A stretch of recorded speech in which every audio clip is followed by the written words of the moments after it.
Bien, por la misma razón que decía él, que no se pueden matar mosquitos con cañones, es curioso cuando en las rachas, en las que aparecen esas gripes, que además, cuidado, que además las gripes, ¿qué son las gripes? Enfermedades de viento frío, no nos compliquemos más. Entonces, es curioso cuando, es que este año, dicen, pero eso lo dirán, este año, el año que viene, lo han dicho el año pasado, vamos a hacer un poquito de memoria, vamos a hacer un poco de historia. Pero nosotros mismos, a nivel médico, además, se puede hacer uno, sin ser médico, como paciente, puede hacer su memoria de su historia, de su ficha, de su historia clínica. Entonces, en ese sentido, pues, vamos a ver, ¿qué gripe tuve yo el año pasado? Curiosamente, ¿por qué mi hermano no la padece? Porque claro, eso, dice, no, es que he entrado yo en casa con la gripe y se la he pasado a toda la familia. No es cierto, perdone. No es cierto. Esto es como lo de los juicios. Cuando te preguntan, ¿no es menos cierto? Pues no, señoría, no es cierto. No es cierto. ¿Por qué este sí y el otro no? ¿Por qué usted padece esa gripe? Pero curiosamente, además, nos la bombardean como, es que este año, y todos los años,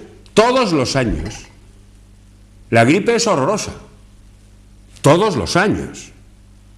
Y lo plantean, además, pues eso, como que, bueno, que se llenan los hospitales de griposos. No, perdona un momento. O sea, de momento, en ningún hospital serio que se precie, salvo que sea un paciente con enfermedad, con patología pulmonar asociada, cardiopulmonar, con otro tipo de patologías crónicas, severas y con edad, no se ingresa a ninguna persona con gripe. Y es curioso cuando, bueno, pues además esto, claro, está financiado. Cuando hablamos del tráfico ese de dinero de los 35.000 millones de pesetas, ¿a quién se trafica? ¿A quién estamos pagando? No, nosotros no. Sí, lo estamos pagando nosotros. No se equivoquen. Porque lo estamos pagando con dinero por los impuestos y con salud. O sea, porque ¿de qué un empresario tiene que pagar al erario público 35.000 millones para parchear qué? ¿Qué está mitigando? ¿Qué está apagando con esos 35.000 millones? Bájemelo usted directamente en su sitio, deje de ganarlo. ¿A quién está beneficiando eso? Una pregunta en el aire. Como además hay una cosa, porque aquí, el otro día contábamos esos que han hecho la hipótesis de que los perros de los fumadores tienen más posibilidades de tener cáncer de pulmón. Bueno, pues si un tío, debajo de su título, es capaz de decir esa gilipollez, he dicho bien, gilipollez, perdonen ustedes, pero yo me puedo permitir el lujo, hombre, pretenderé no decir esas gilipolleces, o alguna más simpática, por lo menos que nos riamos todos. Por lo menos que nos riamos todos. Porque, bueno, pues yo también puedo hacer mis hipótesis, ¿no? Yo también tengo derecho. Y bajo el título puedo hacer mis hipótesis. Tengo derecho a pensar, ¿no? ¿No se supone que estamos en una democracia? ¿No se supone que se puede hablar todo? ¿No estamos viendo las chorradas que se cuentan los padres de la patria en el Congreso? Se ponen de chupa de domine, ¿no? Pues hombre, son los padres de la patria, nosotros somos los hijos de la patria. Pues tenemos derecho. Entre otras cosas, porque, bueno, estamos en nuestra patria y podemos, ¿no? ¿Está claro? Bien, pues entonces, como esas teorías, pues hombre, yo, como españolito de a pie, pues ya si hay tráfico de dinero ya no me fío. Porque estoy seguro que la bolsa de los 35.000 millones se queda por algún sitio algo. Y si no, la historia reciente de nuestro país nos está contando de qué va. Pero no hace falta. Podemos ir a ver a otros países y pasa lo mismo. O sea, no pensemos que tenemos nosotros, digamos, el premio bueno, al choriceo. No, en todos los países cuecen habas. Lo que pasa es que un día me decía a mí un italiano, hablando de cuando, bueno, esta corrupción, me decía, corrupción sí, ma discrezione. Ma discrezione. Entonces hay quienes son más discretos en la cosa de la corrupción. Entonces, lógicamente, luego además nosotros los españoles,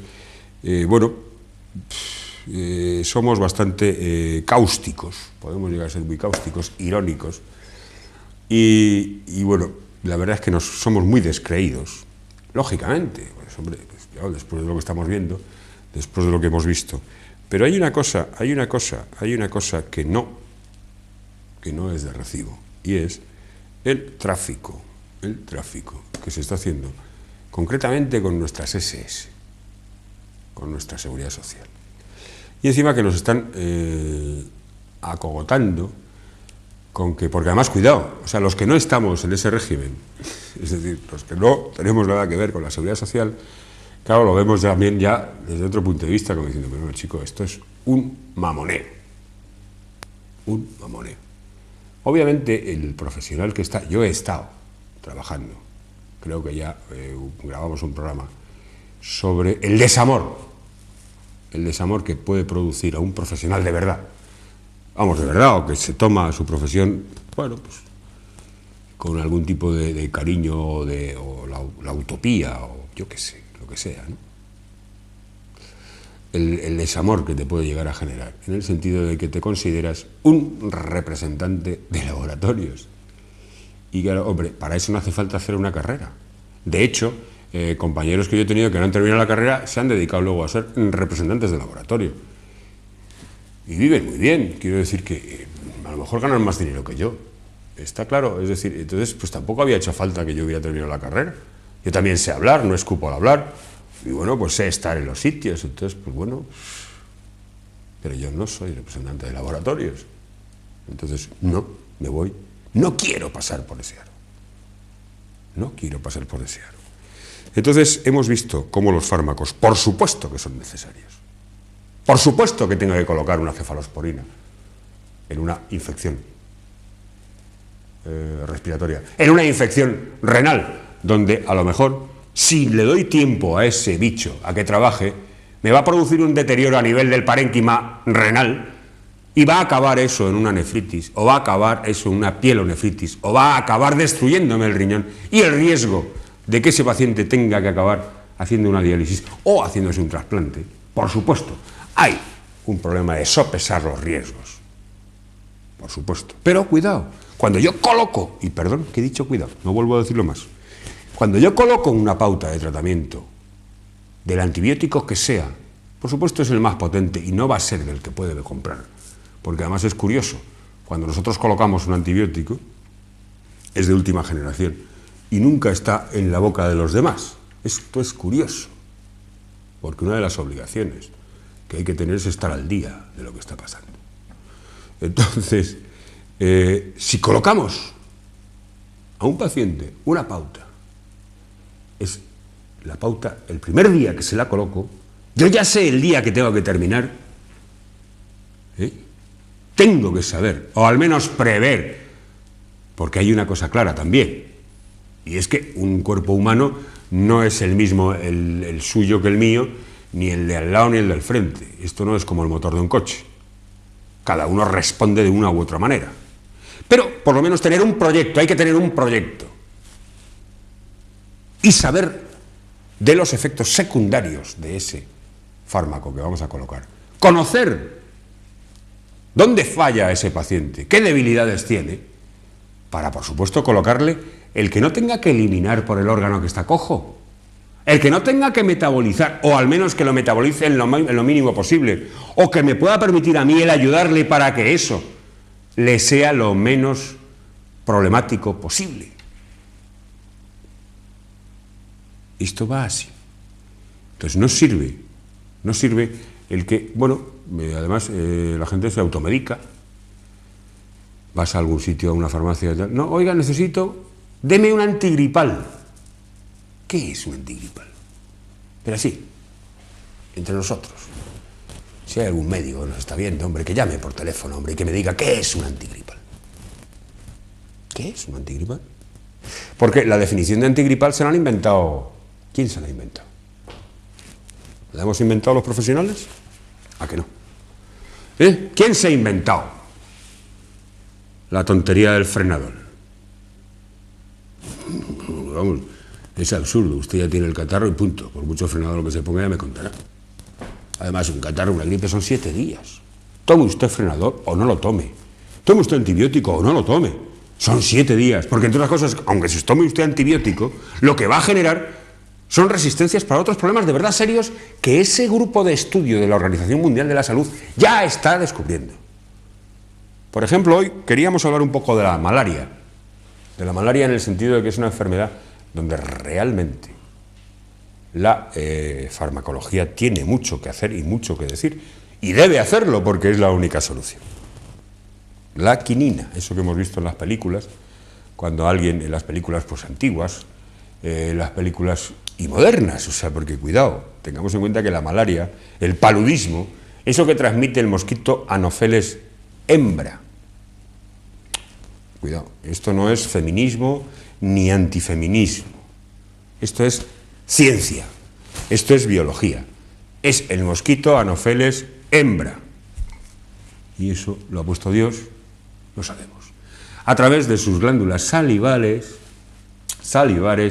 te coloca el regalito. Te coloca el regalito y eso asienta directamente a nivel del tejido hepático, en el hígado. Sigue un proceso, no vamos ahora a desarrollar los nombrecitos, porque los nombrecitos son de toma, pan y moja. Bueno, esto, el bichito, o sea, lo que te colocan es una cosa que se llama plasmodium. Hay 4 tipos distintos. Hay uno de ellos que es el falciparum, que es el peor, ese es el que ha generado resistencias. Luego está el vivax, el oval y el malaria. Entonces, esto se asienta a nivel del tejido hepático, sufre un proceso, digamos, evolutivo, hasta que dura, depende del tipo de plasmodium que sea, de 8 a 21 días, en los cuales es total y absolutamente asintomático.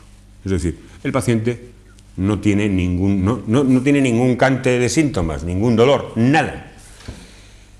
Desde ese momento, perdón, pasa a sangre y se coloca en el glóbulo rojo, en el hematíe. Y, bueno, pues allí se alimenta de la hemoglobina. Depende de cada tipo de plasmodium, tiene más afinidad o menos. Y después, hasta que acaba cargándose, matando al hematíe, eso revienta y vuelve a infectar a más hematíes. Esa es la fase, digamos, sanguínea. Hay una fase tisular, digamos, y la fase sanguínea. Entonces, los fármacos, la famosa quinina y la cloraquina, que son básicamente, luego hay ya otros tipos, otros cambios, se ha desarrollado otro tipo de fármacos que actúan, bueno, pues unos actúan en lo que se llama la cura clínica, que digamos sería en la fase tisular, luego es la cura radical, que actuaría a nivel tisular y a nivel sanguíneo, y luego está lo más importante, la profilaxis. Si alguno de ustedes ha viajado a países de Asia, de África, pero cuidado, y he vuelto a meter la gamba, me voy a poner una multa y voy a poner una multa de 20 duros permanente cuando diga esto. Pues bien, lo más importante es la profilaxis. Cuando vamos a un país de este tipo, a un país africano, a un país de Asia, donde es endémica la malaria, donde es endémico este problema, el paludismo, conviene hacer profilaxis. ¿En qué consiste? Se toma cloraquina 1 o 2 semanas antes, 2 semanas básicamente, preferible, antes de ir al país, que se toma el mismo día. Quiero decir, si usted empieza el lunes de esta semana, tomará otra vez cloraquina el lunes de la siguiente semana. Viaja al sitio donde vaya y allí tiene que seguir tomando la cloraquina y luego durante 6 semanas indefectiblemente. Y cuando usted sale de allí tiene que seguir tomando la cloraquina. Entonces, en este sentido, bueno, está claro que es necesario el concurso de la farmacología, está claro que es necesario, independientemente de que, por supuesto, también tiene efectos secundarios, que puede llegar incluso una sobredosis de cloraquina a producir una parada cardiorrespiratoria. Pero volvemos a lo que estábamos hablando antes, esto es un problema de rentabilidades. de rentabilidades, tenemos que salvar lo más importante, lo prioritario, que es salvar al paciente. Y en ese sentido tengo, por narices, tengo que utilizar las armas que pueda. Y si ese paciente tiene que ir a una zona endémica, que además, cuidado, y otra multa. En ese sentido, hay que tener en cuenta que cuando vamos a una zona endémica, bueno, hemos de tener la previsión, pero además se ha hecho con el DDT famoso, pues se arrasaba con poblaciones enteras de mosquitos anófeles, pero se han desarrollado mosquitos que son inmunes al DDT. Y además hay un tipo de Plasmodium, el Falciparum, que está generando, que ha creado resistencias a esta derivación, a esta forma de quinina. Y entonces, además, si estamos en un mundo, en un momento en el que el tráfico de gente de un sitio a otro, el movimiento migratorio se ha convertido en la malaria, contra todo lo que pensemos, que vivimos en sociedades civilizadísimas, donde tenemos Burger King a la puerta de casa y los laboratorios Glaxo, Lilly o los que quiera usted a la otra puerta, pues resulta que esta es una enfermedad que es de las que más se está produciendo problemas a nivel de muertes o a nivel de morbilidad y mortalidad, que se llaman las dos definiciones dentro de la farmacología. Entonces, en este sentido, sí, que es muy buena la farmacología. Otro aspecto que tiene la farmacología, insisto en que esta gente que quiere hacer debates, primero, se me ha quedado el Velázquez en el coche y el Index de Merck también, porque pesan un montón, y bueno, ya estoy viejo, los años no pasan en balde. Pero el que quiera hacer debate, que primero se los empolle y después, a lo mejor, pues estableceremos algún debate con sus impresiones dentro, en la trinchera, con los pacientes. En otro aspecto, cuando hablamos de farmacología, hay un aspecto muy importante de la farmacología que ayuda en el estudio radiográfico de las distintas patologías. Yo recuerdo cuando estudié en la facultad qué son los rayos X, cómo podríamos definir de una forma palpable qué es eso de los rayos X. Porque algo que pretendemos es saber lo que está ocurriendo dentro de un organismo sin abrirlo, sin tocarlo, sin insultarlo. Bueno, pues el equivalente podría ser ustedes imagínense una habitación en la que hay 50 niños sin ventanas ni puertas y yo tengo que saber desde fuera cuál es el niño que se ha caído, cuál es el niño que está llorando, lo que ustedes quieran. Eso es básicamente los estudios radiográficos, que además son necesarios y muy importantes en la práctica diaria de la medicina. Y en ese sentido, claro, la farmacología no ha tenido más remedio que desarrollar una serie de productos, porque tengamos en cuenta que cuando metemos los rayos X, hablando de placas, de radiografías, luego tenemos la tomografía, luego tenemos la ecografía, son distintos aspectos para poder tratar de investigar, de saber, de descubrir lo que está ocurriendo dentro de un organismo sin insultarle, sin abrirlo, sin romperlo. Entonces, claro, ha habido que desarrollar, tengamos en cuenta que, por ejemplo, a nivel de radiografía, bueno, pues cuando la placa esa, el tubo de rayos X, atraviesa un organismo, depende de las distintas estructuras, hueso, músculo, aire, absorbe más o menos radiación. De hecho, hay unos parámetros para la absorción, lo que absorbe el hueso, que lo vemos blanco, quien más, quien menos ha visto una radiografía. El aire, para estudiar el pulmón, las partes blandas, que tienen densidad de agua, etc. Entonces, pero hay zonas en las que hay que descubrir divertículos o cosas de este tipo. El ejemplo más palpable puede ser, y bueno, pues quien más, quien menos ha tenido relación con alguien que han tenido que hacerle la famosa papilla de bario, que le hacen beber, ¿para qué? Para impresionar y ver el tubo digestivo. O los enemas, que es eso que se hace por el recto, para ver una zona determinada. En el caso de los enemas, a lo mejor, se hace una evacuación y luego se llena con aire para ver zonas, divertículos o cualquier tipo de problema que se produzcan en esos. ¿Cuál es la base, el denominador común de todos y cada uno de los contrastes? ¿O qué es lo que se pretende desde la farmacología?